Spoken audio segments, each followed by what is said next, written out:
breakfast today, and what I'm going to make is a frittata. So a frittata is a crustless quiche basically. It's an egg dish. You put meat, vegetable, whatever you want it to taste like. All right, so for my frittata, I'm gonna be using some leftover ingredients. I had some potatoes that were in a roast the other day, and I'm going to chop the potatoes up, add some cheese, a little bit of bell pepper and onions. These are things that I already had, so we're gonna make like a Southwestern frittata. All right, so at my house, we do keep some vegetables in the freezer. So anytime I have a few extra vegetables from a recipe, I will just place them in a bag and put them in a freezer. And that's kind of like what you see here. So this is some frozen bell pepper that I had chopped up previously. This is some onion that I had chopped up. And then I just put it in a freezer bag and I individually wrap everything, pop it in the freezer bag, and then when I need it for a recipe, I can just get it out and have it. All right, so here's all the ingredients I have to make our Southwestern frittata. I have my leftover potatoes that I chopped up. I have my frozen red bell pepper and some frozen onion. And I have a small little chunk of cheese. I have 6 eggs, some butter, and about 3/4 cup of milk.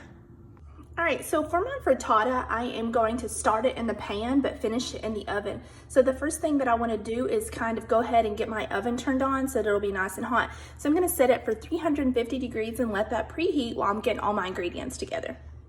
All right, so I have my 6 eggs cracked in a bowl, and I'm gonna season those with salt and pepper, add the milk, and whisk until everything's incorporated and it looks like one ingredient.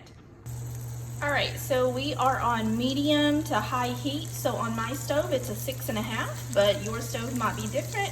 This is just the potatoes with the peppers and the onion and the butter. So this is going to saute kind of until it is, pretty hot and the potatoes do start to brown, so we get that nice flavor. Now I'm not gonna season this with salt and pepper because the potatoes are already nice and seasoned from the pot roast. So I'm gonna let this cook before I add my eggs. So my potatoes, my onions, and my bell peppers are cooking. They're starting to get brown on one side. So I just turned down the stove top to low, and I'm gonna add my eggs, milk, and that has been seasoned with salt and pepper so that it can start to coagulate. So my oven just beeped, so that means it is preheated, and that's really important because you are gonna finish this egg dish inside the oven.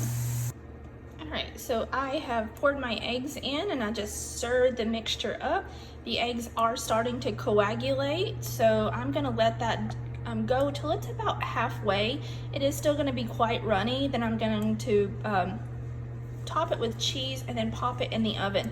Now this pan that I'm using is a non-stick pan. It looks like a wooden handle, but it's really not. It's silicone, so it's very oven safe. I'm gonna pop that in there, and it probably will only take about 8 or 10 minutes to get this cooked, and my daughter can have a hot breakfast. This has been cooking on low for just a couple of minutes. I do want to kind of go slow so that I'm not, burning the eggs, scorching them. That's why I did turn it down. And with each pass, you can see that the egg, is forming, so it is coagulating. So I am gonna take it off in just a second once it gets a little firmer, but like I said, it is gonna be quite runny still. So it's just about there. I want it about halfway with the egg, and then half loose egg. All right, so I am gonna turn it off. That looks about halfway there, and I'm just gonna go ahead and take it off the heat. Take this cheese, kind of top it, and then just give it a quick, just a stir, and you can see how wet it is, but that's gonna be completely fine. It's going to finish cooking in the oven. So I've kind of distributed my cheese evenly. I'm gonna get my spoon kind of clean so I can wash that up, and then I'm gonna pop this in the oven. Here's my oven. Put that in there and let it cook. Okay, so this is what it looks like after 10 minutes in the oven.